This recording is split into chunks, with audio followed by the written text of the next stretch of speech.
Olá, caro aluno, seja bem-vindo a mais uma videoaula sobre Introdução à Trigonometria. Aula 4. Valores no ciclo trigonométrico. Bom, pessoal, nessa videoaula de hoje a gente vai ver como se comporta os valores de alguns ângulos em relação ao seno e cosseno dentro do ciclo trigonométrico. Olha só, vamos pegar aqui o ângulo de 30 graus. Vocês sabem que o valor dos cossenos é expresso no eixo das abscissas, certo? E os valores do seno no eixo das ordenadas, né? Então aqui nós vemos sobre o ciclo trigonométrico, em vermelho os valores do cosseno e em azul os valores do seno, né? E aqui a gente percebe que para o ângulo de 30 graus, né, o seno é 0,5, né, e o cosseno é aproximadamente 0,86. Bom, à medida que a gente vai aumentando esse ângulo, os valores do seno vai aumentando, certo? No primeiro quadrante, e os valores do cosseno vão diminuindo. Veja só, esse nosso outro exemplo. A 45 graus, nós vemos o quê? Que o valor do seno, né, e o do cosseno são iguais, né, porque ele está dividindo o primeiro quadrante ao meio, né? E que esses valores, em relação a 30 graus, nós vemos que o seno aumentou e o cosseno diminuiu. Se nós continuarmos aumentando o ângulo, por exemplo, para um ângulo de 85 graus, nós vemos aqui que o valor do seno se aproxima de uma unidade e o valor do cosseno vai cada vez se aproximando ao valor de zero, certo? Se nós aumentarmos um pouco mais até chegarmos a 90 graus, nós percebemos aqui que, por exemplo, a exatos 90 graus, nós temos que o valor do seno corresponde a uma unidade, enquanto o valor do cosseno corresponde a zero. Bom, se nós continuarmos aumentando esse ângulo, né, nós vamos passar para o segundo quadrante e vamos ver o que acontece. Vamos pegar, por exemplo, o ângulo de 120 graus.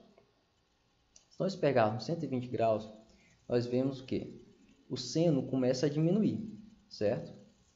E o valor do cosseno, né, em módulo, ele aumenta, mas ele continua diminuindo em valores absolutos do ponto de vista que agora são valores negativos, né? Você pode perceber aí que o cosseno de 120 é menos 0,5, certo? Então, se a gente continuar aumentando esse valor desse ângulo, além de 120 graus, né, mas ainda dentro do segundo quadrante, vamos ver o que acontece aqui. Por exemplo, 175 graus, né? O valor do seno de 175 graus é próximo de zero. Em contrapartida, os valores do cosseno de 175 graus é próximo de menos 1, certo? Se a gente continuar aumentando esse ângulo e for, por exemplo, para o terceiro quadrante, vamos pegar 225 graus, né? Dividindo aí o terceiro quadrante exatamente ao meio, né? Então a gente vai ter que tanto os valores de seno e cosseno vão ser menos 0,7 aproximadamente, né? Bom, você percebe que nesse caso tanto os valores de seno quanto cosseno são negativos, né? E se a gente for, por exemplo, para o próximo quadrante, para o quarto quadrante, né? Vamos pegar aqui o ângulo de 110 graus. Aqui nós temos que os valores de cosseno são positivos, enquanto os valores de seno continuam negativos, né? Isso a gente sabe o seguinte, em relação à questão dos eixos, né? A questão por exemplo, no eixo do cosseno, a gente vai ter os valores à direita são valores maiores, né? E no caso do seno, os valores que estão acima são maiores. Vamos poder fazer uma comparação melhor aqui na frente. Vamos lá. Aqui, veja só. Nessa ilustração aqui que está explicando um pouco melhor, veja bem.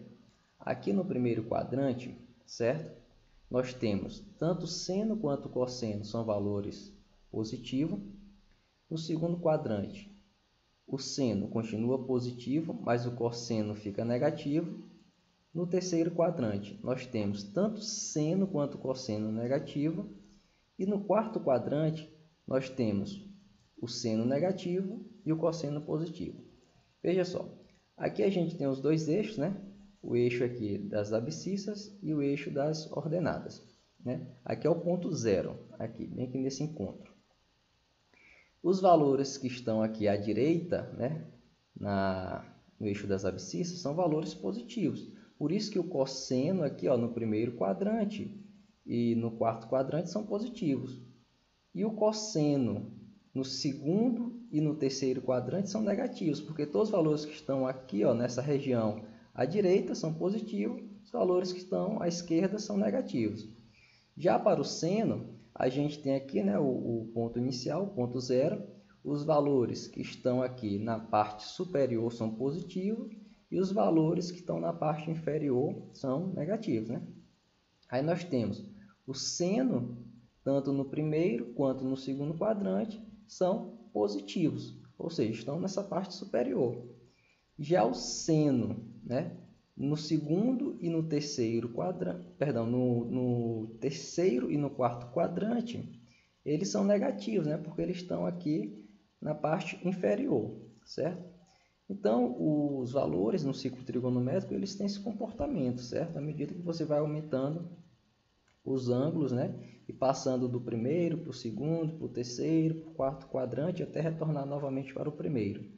Então, preste atenção nesse comportamento, é muito importante perceber como se comportam os valores tanto de seno e cosseno ao longo desses quadrantes. E nossa aula vai ficando por aqui. Quero desejar bons estudos para vocês e um grande abraço, pessoal.